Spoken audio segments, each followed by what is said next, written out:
Thank you very much. Welcome everybody to our first College of Information Studies iSchool GEM Analytics Industry Speaker Series webinar event. This event today is we've invited industry expert Solomon Foshko to come talk about strategic intelligence, the analytics capability you didn't know you needed. We are first a little bit of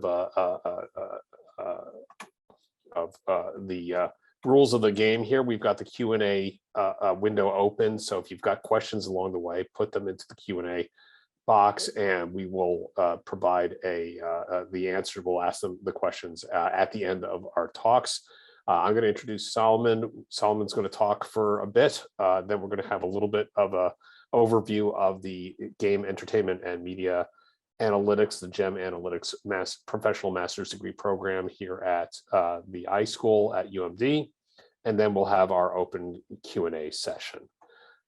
So let's just jump into this. Solomon Foshko currently leads strategic intelligence at Wargaming.net, which is a global video games publisher and developer.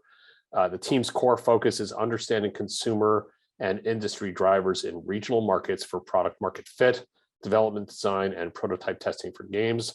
He is also a lifelong gamer, a data nerd, and generally someone just trying to make sense of the world. So I'm going to hand it off to you, Solomon, to please, you're welcome to share your screen. Again, if you've got questions, let's post them to the Q&A session, and Solomon, take it away. All right, so I'll start this up and let me know when it does what it's supposed to. I need to flip it now. Yeah. Yes, you do. All right. Display settings, swap. All right. So yeah, as David said, strategic intelligence, and I'll just go right into it. So I'm a firm believer in giving everyone some kind of mental stakes. I'll call them out as we go through, but you know, first off, as we're looking at things, you know, I like to use Tangram. One, it's a geometric puzzle, if you're not familiar what it is, but what I like about it is a good idea around, again, looking at things from different angles, having a variety of perspectives. So as we go through, right, breaking some of larger problems into smaller problems. To identifying defeaters, all right, we all tend to start with a certain premise or a certain idea. A lot of these things are based in biases that we have. So it's really important, especially as you're working with data, because you can always torture data to tell it, right, what you want it to. Understanding your biases are going to be really important. And then finally, triage, right? There's a ton of different things that we can do, but what actually should we do? And how can we really maximize our time in being able to do all of this? So who am I? Like David said, I'm a data nerd. I've been in a bunch of different industries previous to games. I did geopolitical intelligence. That's basically just working with the military, trying to prevent wars, that kind of thing. But the job that I think enjoyed the most, because I get to understand human behavior, was working as a bartender. But really, what I'm about to show you is a hyper-summarization of a lot of the work that the strategic intelligence team does, how we uncover insights, how we communicate those things, and essentially how all of your experiences can become a product. So why do I love my job? It isn't because I get to make video games or play them, or that I've even in this industry. If I think of this quote, right, it's something that has taken me a long time to understand, and it is really about, I'd say, what are you driven to actually do? In a lot of our thinking, right, we ask a lot of why questions. Why does this happen the way that it is? And I think that why questions draw us around limitations when we can ask what. It keeps us, what questions keep us curious. And so as we go through this, right, my purpose, I feel, is because I get to research, explore, understand how people live their lives, understanding how products, again, engineer beliefs. So as a part of, right, your own kind of path and curriculum, what's your purpose, and what do you think that that actually means to you, especially in the data realm? So where do we begin? Psychology here is important because as we go through some of these things, we need to understand that why people do things is also about a study of the mind itself, how we grow up, and the things around us do really influence a lot of how we not only communicate with others, but enjoy certain activities with others, how we define our own universe, our own personal space, and what that personal space means. And then again, for the purposes of this talk, how we see entertainment. Entertainment, again, can take many forms. I'm right now talking about games, but the concept of what games um, are changing right now. So it's important to understand that. Strategic intelligence, again, per my department and what is in my title.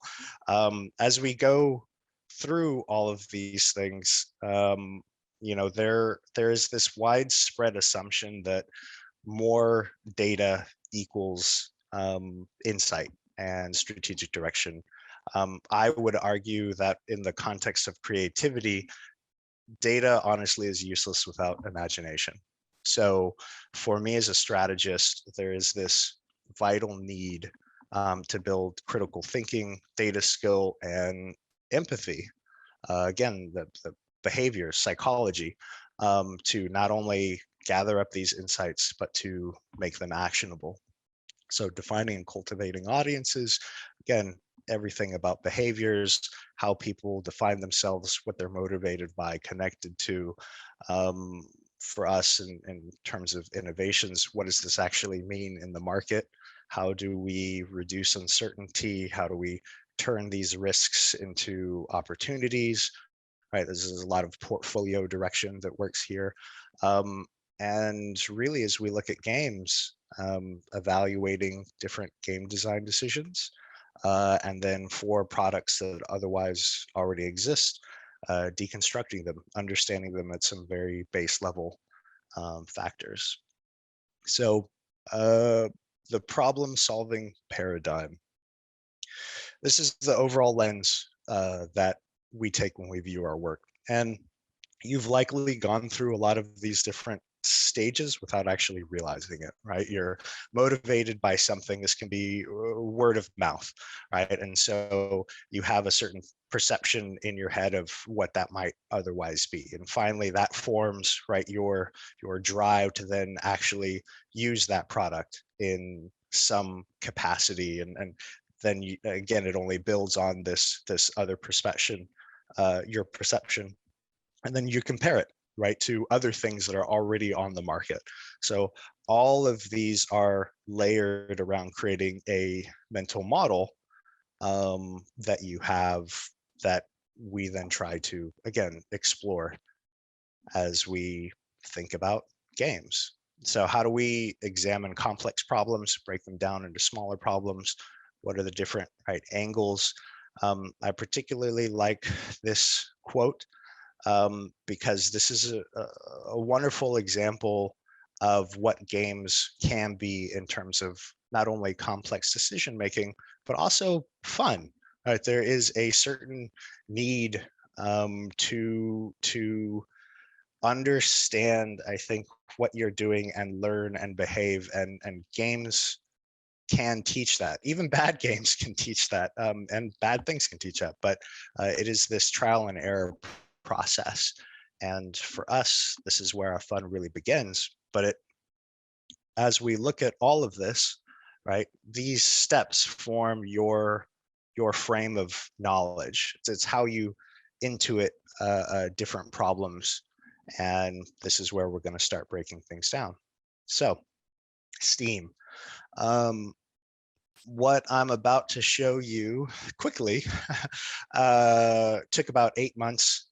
A lot of different teams helped to make this happen. It started off with a single idea of how can we visualize how players move between different game titles, and that migration. What does that actually look like?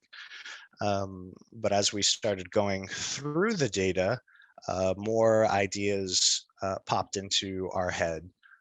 More ways of maybe breaking things down became present. So there's lots of different discussions, right? Came to the final product that you're about to see, which I feel is beautifully actionable.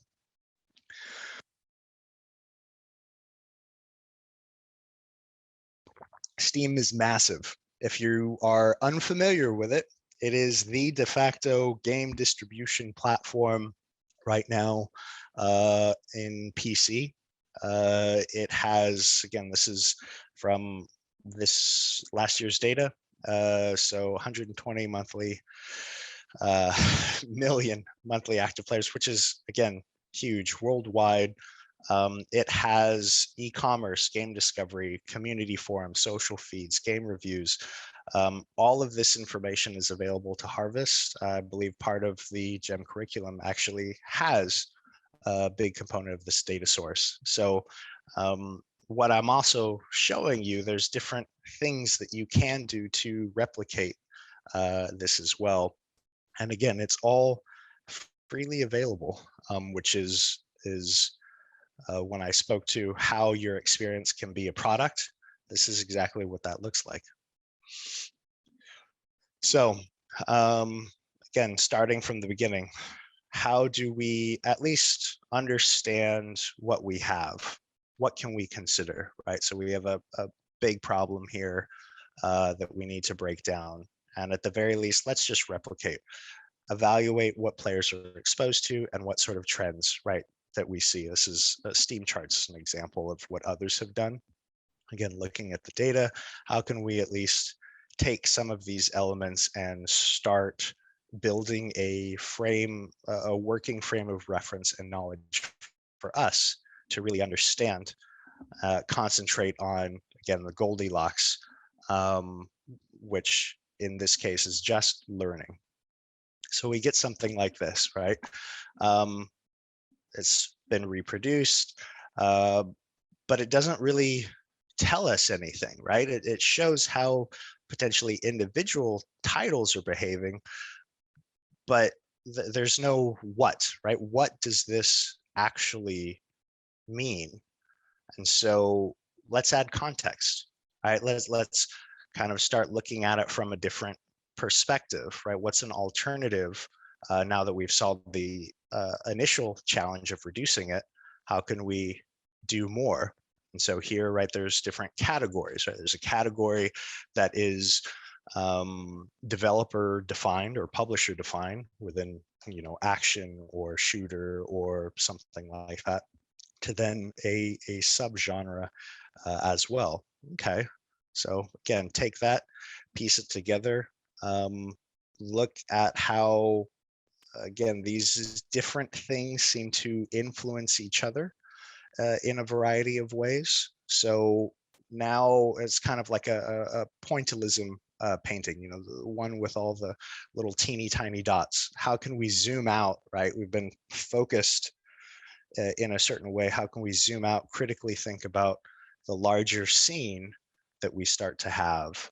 And so now we've been able to take these games and compare them to the genres that they're actually in, while then looking at tags to some degree of how each game has tags and how those tags might influence each other. So still moving, right? Looking at a different angle, trying to get different perspective, you know, going slow. The tags now, right? How can we bridge a lot of these pieces together, right? The tag, it's important to understand that the tags are community driven.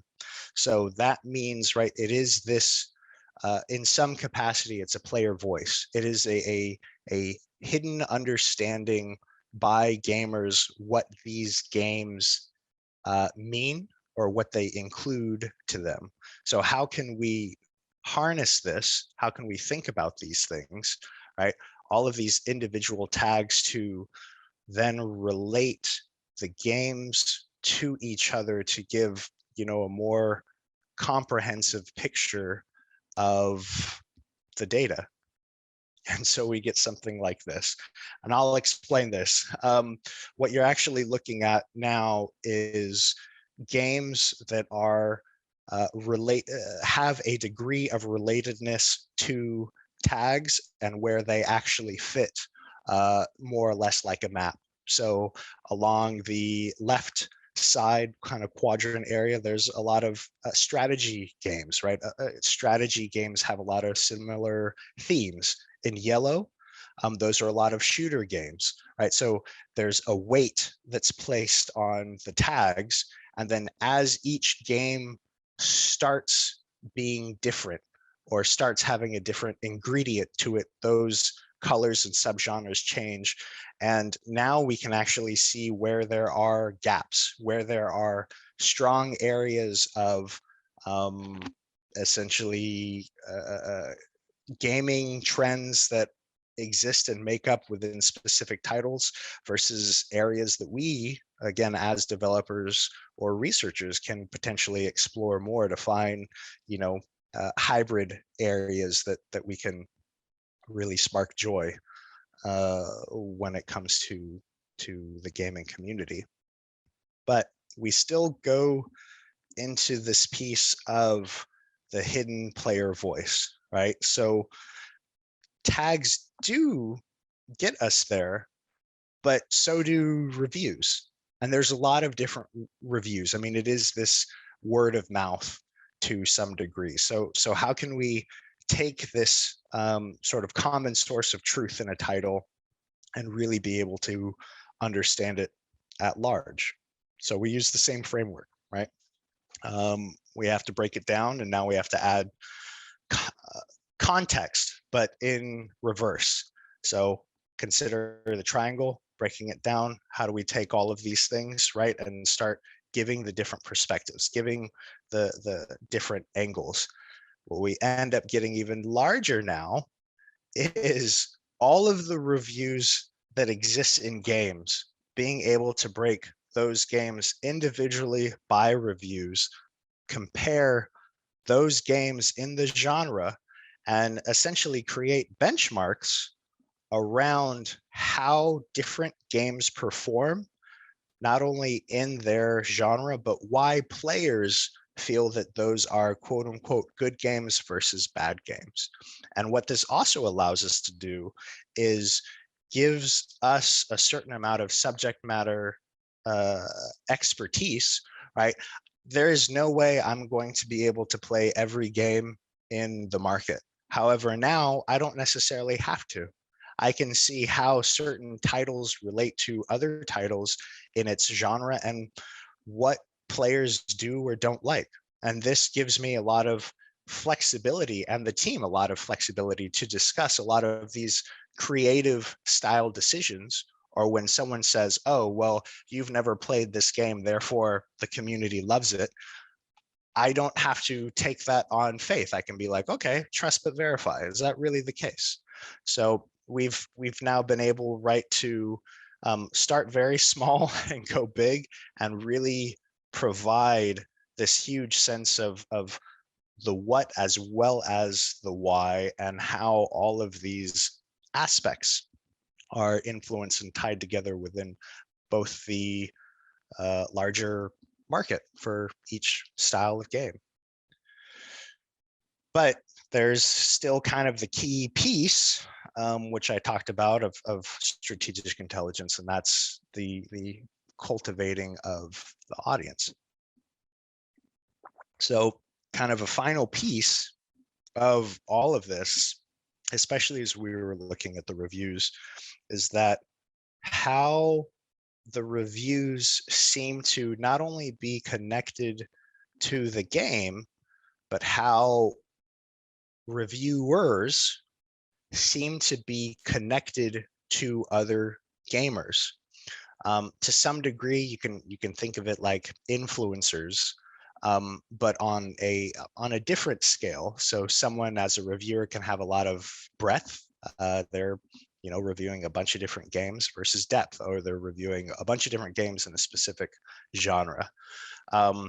We can then take that concept and really think of it like, okay, so word of mouth. We know that word of mouth is a thing. We know that a lot of social aspects and mechanics in games, right, help drive this adoption among friends. We have friends and communities that we see in Steam. And so we also know those friends of friends. And so we can build a network graph. And this is what's actually really great, because now we can really see where all of these communities actually lie and how they influence each other, where the makeup between, when we had spoken about these kind of hybrid games or these gaps, who we might need to, again, as developers, right, lean into these communities to get them access to our prototypes, or do deeper analysis, right, and ask them. We have now, within the data, found a community of people that we can already contact and communicate with, as, again, potential trendsetters, or within the community themselves, leaders. So that's everything. Like I said, hyper summarization of everything, and we'll have more Q&A about it. But we've been able to see the entire ecosystem of why, again, players and interact, and the what's, and there's so much to actually comprehend. But that's, again, what I love most about what I get to do, right? How to really take a lot of these huge things and make them smaller. So again, some of the final thoughts, right? We kept referencing this back and forth, but it's really important now, and I'll give like data stats to what we were actually dealing with, right? We examined 18 million players. There was about 40 million reviews that were processed, 64,000 applications and games. So within Steam, right, you might have modding tools or things like that. So it's not all just games. But then, and then also identifying, right, 8,500 influencers, these kind of individual niche communities in a lot of different ways. So there's a lot of data, but again, it's important that more data isn't a replacement for great thinking. So being able to understand, right, what you're actually dealing with, and forcing yourself to look at it in a different perspective, breaking bigger problems down to smaller problems, understanding that you're coming to data and you're needing to you have to actively think about what biases that you're, as a researcher, expecting to see, so that you can call those out to really let the data speak to you. And then finally, when you have all of these things, you can't do everything at once, right? So, for me, I have, right, stakeholders, I have a business, right? And for you, teacher deadlines, whatever, right? So what are the things that you can really do and provide, not just quickly, but that gives you the most payoff for all of your effort? And with that, like, we get to produce and do some really amazing things, and part of that, right, is being able to support things like GEM. So, it's kind of an open question of where you will find your purpose. If you'd like to join us, right, doing games research and participate in doing games research and what that looks like, be on the forefront of testing games. This is kind of where we recruit for deconstructing games. So I hope to see you there. And lastly, it's all my contact information. So I'll leave it up for a little bit, but I know that it's also being recorded. And yeah, I can move into Q&A. So I'll stop sharing now. Thanks, Solomon. We do have a couple of questions coming up. I think what I'm going to do is I'm going to spend just a couple of minutes talking about our Master of Professional Studies in Game Entertainment and Media Analytics, and give a little bit of a context to how we are looking at putting together our program so that it actually dovetails very nicely into the research that you were just describing, especially knowing that there's contextual dependencies that drive how you do your thought processes. So a little bit about GEM. GEM is a new program as of this fall 2021. And why did we do it? Well, as Irving Berlin said, there's no business like show business. It is a booming business. These are not even the most recent estimates, but the annual global entertainment revenues are predicted to exceed $2.5 trillion within the next couple of years. I mean, that's a huge amount of revenues. Total video game sales in 2018, over $43 billion. And game entertainment and media companies, they're constantly fighting for your attention.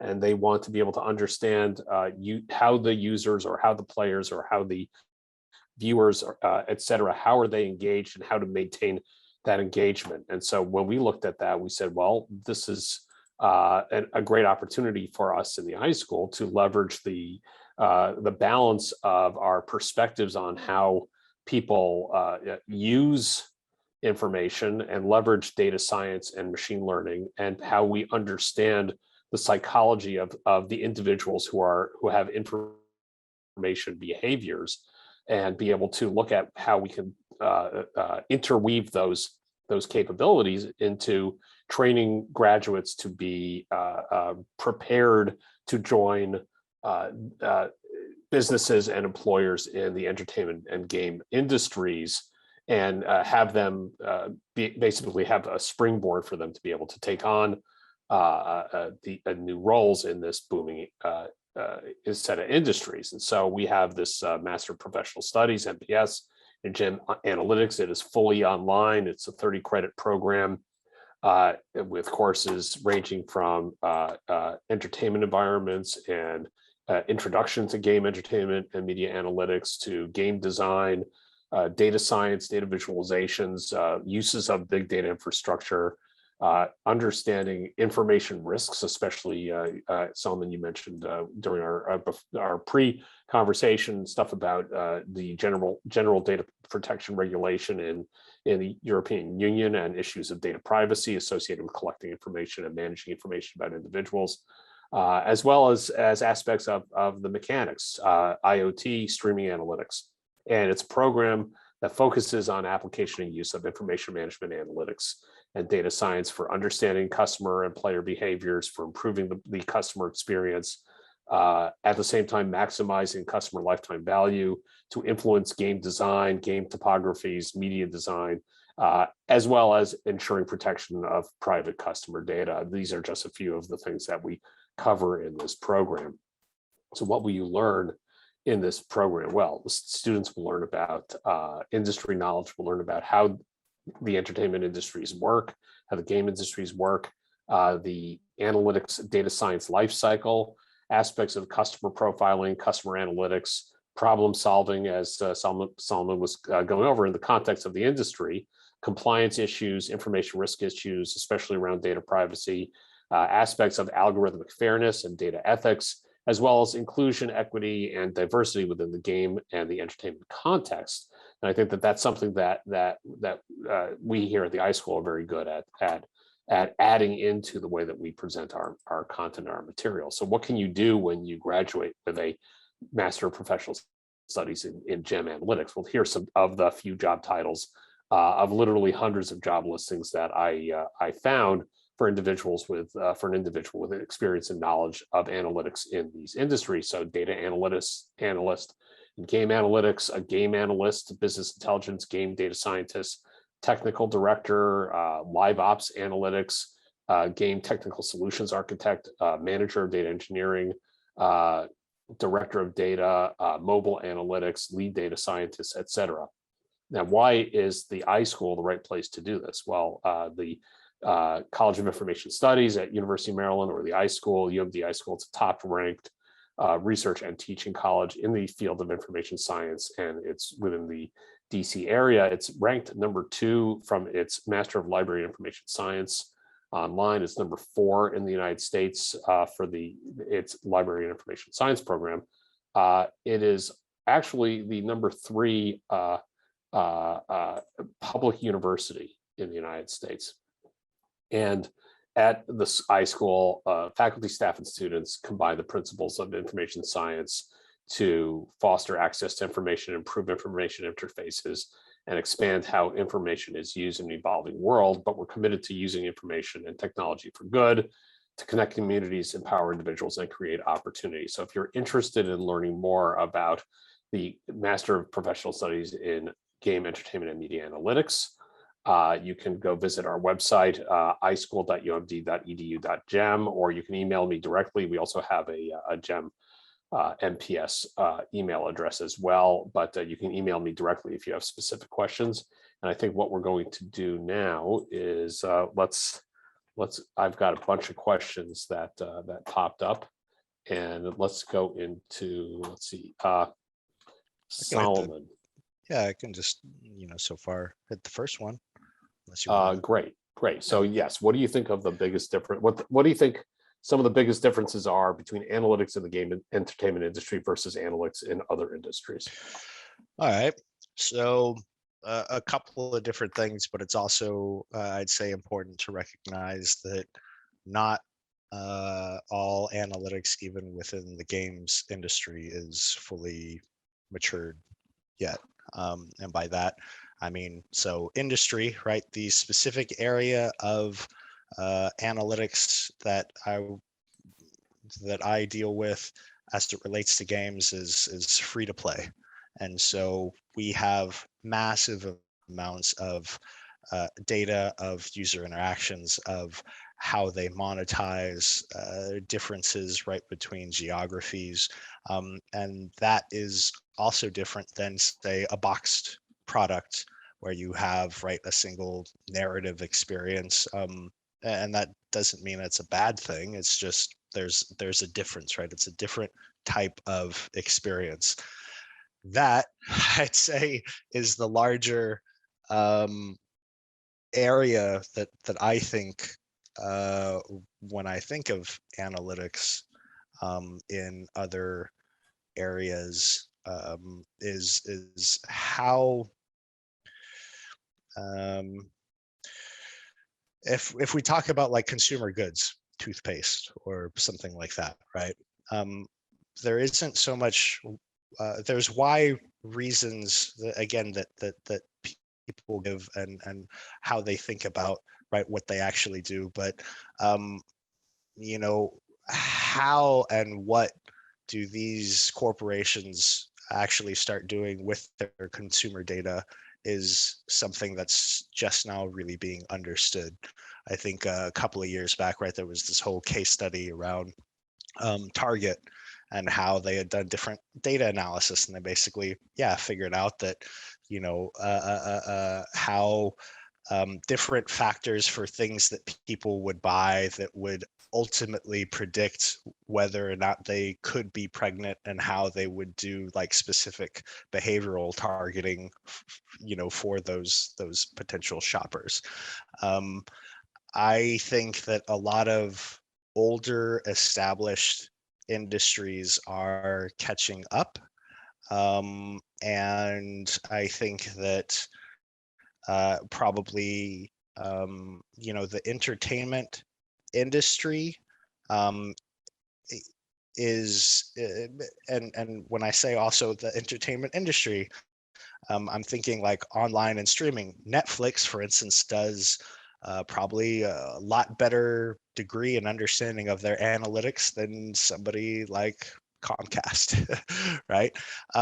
So how is it different? I think the biggest thing is really being able to understand the motivations for why people are doing things and what is driving them are, for me, probably some of the greatest differences that exist. Thanks.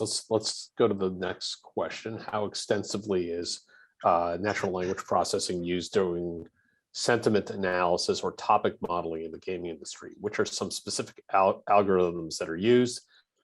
Is there a preferred data visualization tools, which I guess is the second question, is there a preferred data visualization tool, which the folks at Wargaming prefer?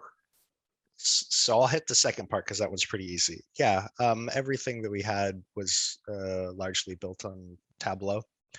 So we are, for the most part, a lot of a Tableau shop. Other ones that we're now heavily invested in is Snowflake. So a lot of fast analytics. So those are, probably the two that we lean in most. I personally like Tableau. So a lot of what you saw I was messing around with on my own to at least create.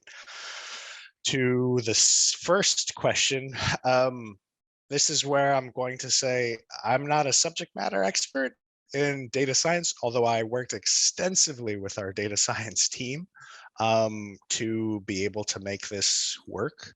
I know that we also use directed learning as well in a lot of the reviews, because the reviews that we have are also in different languages. And so going through the process, of being able to find certain topics and themes, and then later on you can actually look back. But one of the slides, for instance, there was kill mode, right? And so within games, kill mode in a shooter makes sense because you go boom, boom, boom and kill the person. But for instance, also on Steam, there's something like Rocket League where you have a ball and you're not shooting players. So there's no kill mode, right? So what does that actually mean? How do we interpret that? So that's part of, again, the process of, still using some of these tools, but also having a lot of direct involvement. But I can't actually speak to all the specific algorithms, but I will say we used a lot of data science for sure.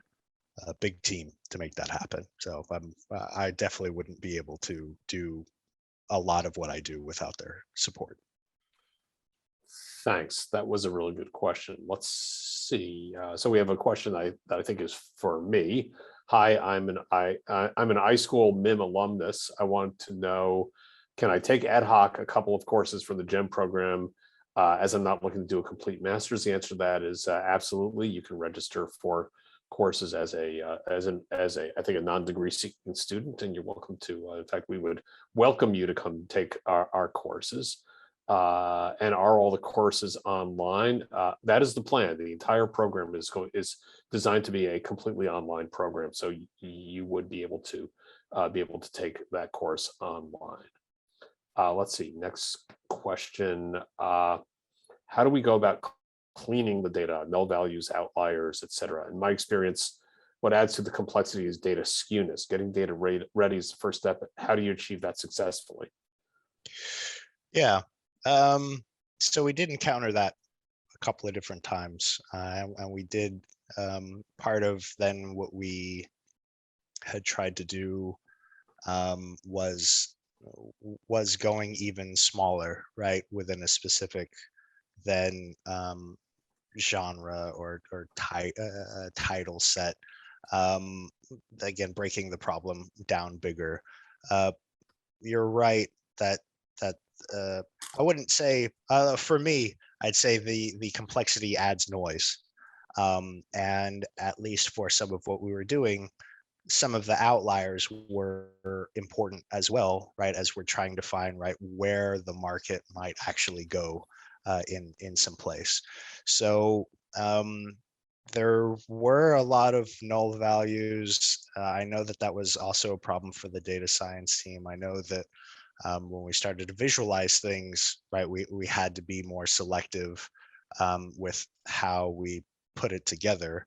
The best way that I can answer your question, though, is really saying when we went to clean the data and we had larger issues, it then became more of an exercise of, okay, so what is at least, going even smaller? What is a baseline understanding that we can at least start with, right, as a floor that we can then add another set of data to? And so that also added time. But in this case, right, it's not as if we didn't have null values in the data set, or that we just took them out and ignored them. We just figured out how to work around them. That's great. I have a follow-up on that, but we have a bunch of other questions, but we do have some time. So if you still have questions, please post them to the Q&A. My follow-up question to that is you talked about 18 million players that you were analyzing, and the person who asked this last question said that is a pretty large data set. But you also mentioned earlier in your talk that there were, I think you said 120 million monthly active monthly active users, and I think that's maybe, from what I recall, maybe 10% of the actual members of the Steam platform, if it's, or maybe even a smaller fraction of that. So how did you select or down select those 18 million players? So from that, it was essentially what we were able to process in different ways. And by that, when we talk about GDPR and within Steam, right, there are certain things that are fully publicly available, and also things, right, that you can set in a profile. So for instance, you talk about null values, right? I can maybe see and track the friends account that somebody has, but I can't necessarily see the games that their friend is playing. But I can see other games, right, that maybe some of their other friends are playing. So part of, right, trying to find the subset is, continuing to go further and further down to at least getting to a point to say, okay, well, what are all the things that we can at least start trying to track and compare, and using that as a framework, as a template, as a model, to then really apply some machine learning around other bits and pieces when it comes to tracking performance or trying to forecast different areas. So when it comes to the full-on technical details, I can always follow up with some actual technical answers. But I know that part of the selection process really did weight into what we could, I guess, legally get away with, as for us and what we're looking at, um, personal identifying information. And that's a challenge. I don't want to say it's a limitation, because it's potentially a good limitation, right? But it becomes a challenge to then, how are you able to essentially find behaviors of people when you're not supposed to know who they are and what they do? And that's a challenge that is right now going on in every single industry, within analytics. So that's a big next question to ask, especially out of my field. Yeah, and it's interesting because we actually do try to cover some of those from different perspectives in some of the coursework in the GEM program, particularly looking at the characteristics of data sensitivity and data privacy and how that gets balanced with the need to collect as much information as you need to be able to do the types of analyses you want to be able to perform. So that being said, there is another question about GEM. What's the background that I need to be a GEM student, a game entertainment and media analytics student? Do I need a holistic gaming background? The answer is no. That is part of what our program is to give you both a perspective on how the industries work, and then there's also a course on game design, so you get an understanding from the designer's perspective as to, you know, what are the things that one would want to look for to drive decisions about game design, and how can we use user experience and user analytics to drive better game experiences, etc. So the answer is no, you don't need to come in with any prior knowledge. We hopefully will give you enough information so that you will have be literate when having conversations with other folks in the game industries. Here's another question, I think for you, Solomon. If somebody's interested, no, let's jump to this other one. Where do you feel research in games still has yet to reach? Where there's some additional opportunities that haven't really been focused on? You know, really, I think it's the thing that I would really love to, at least as I think about it in terms of gaming. Sorry, I think I'm about to cough. Is kind of understanding emotional states. So I think of entertainment, and that can be, and I love, for instance, the choose your own experience stuff that Netflix is doing right now. But I can also think of that in games, right? Like, for instance, if you play games, which I hope you do, but let's say you don't, right? And you go through a tutorial, right? And a tutorial is intended to teach you, right, somehow impart knowledge of the game systems and things like that. So you play the tutorial, right? And then you're in your, you know, first whatever, your first match, first battle, your first whatever that you're supposed to learn, and you fail at it. And maybe you fail miserably, right? So you're now upset, right? Are you upset at yourself because you failed? The likelihood is no, right? You're upset at the stupid game, and then you go, screw it, and uninstall. Now, so when I think about that, right, is that a poorly designed tutorial at that point? Are we trying to make you fail and give you, right, a hard experience? And, you know, if we think about then using the Netflix as an example, right, different music that is in the background, right, can help lead you to a certain choice or a certain sort of feeling on things. Seeing if you're in an airport, right, where you might already otherwise already be in a heightened state, seeing a lot of red on the ground that might direct you to someplace increases, right, tension versus if it were just the color blue.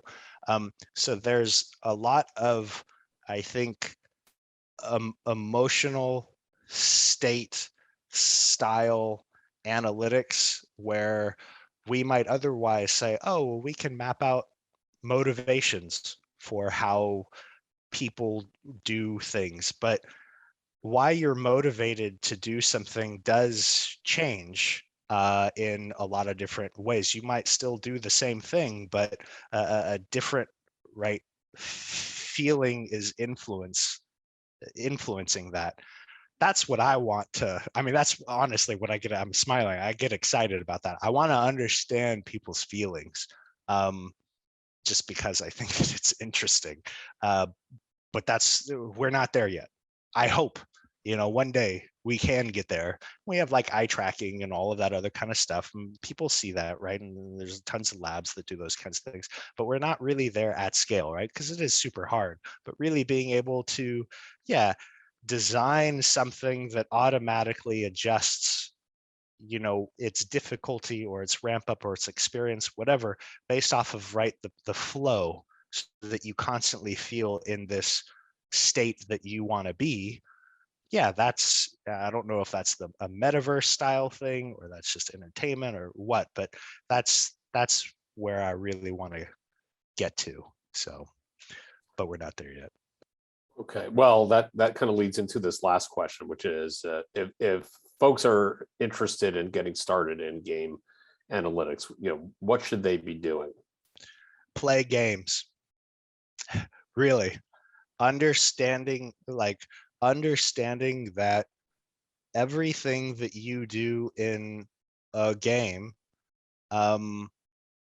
is there's data that's being produced by it. Like there's tons of books that you can read, there's tons of ways of deconstructing games, but understanding in the larger picture of how something is built, any product, right? What are the actual interactions that a subject has with the object? That is the piece to be able to understand, and that knowledge, that interpretation, gives you a better sense of the actual communication process. When then you're looking at the data, okay, I'm seeing all of these different behaviors, or I'm seeing players do this for some reason, but I know this game or the data that I'm looking at, you're not supposed to, right? Or maybe you are supposed to. But any of those things, like once you have a knowledge of potentially how something is built, even even in a small way, that's really going to fuel a lot more understanding. So that's where I would start. And it can be any Great. games. Say that again. And it can be any games. I mean, it can be board game, like just understanding, right? Again, the object, subject interaction is important. While you were answering that, we had one more question pop up. I'm going to summarize that question. With virtual reality and augmented reality gaming domain, is there a huge change in the analytical metrics as compared to just the traditional two-dimensional games? Yes. So yes and no. I mean, and I say that if we, to the point of analytical metrics, if we talk about metrics as things to track, absolutely, because now you're talking about a 3D space, right? So if you talk about 3D games, right, the Z axis and what that actually means, and how somebody is then in VR orienting around, okay, well, if I'm looking at David in the metaverse, right, and he sees me, does he see the things behind me, like, in a larger screen, and therefore I see that? Or what if I throw a mirror behind him? Metrics wise, sure, volumetrically adds a ton,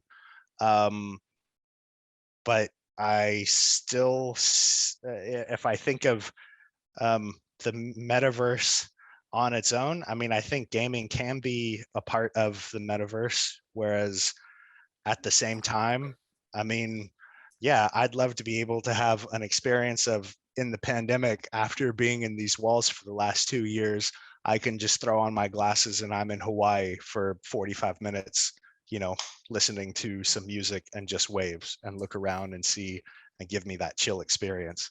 So it doesn't have to be games. It's only, one other part of, again, the meta universe, that layer on top of everything else. Well, thanks. I'd like to really thank you, Solomon, for providing this overview. I think it was very interesting to kind of see how you layered in the different pieces of trying to answer the original question by focusing on the types of analyses that you could get your arms around, and then having that give you kind of insight into what the next questions to explore would be. This was a great introduction to our industry expert webinar series, and I want to thank you very much for taking the time, and I want to thank all the folks who attended the event for their coming into the webinar, and also remind them if they're interested in learning more about our Game Entertainment and Media Analytics Master of Professional Studies program, you can contact me directly, or you can go to our website, ischool.umd.edu/gem. And I think that we're going to wrap that up.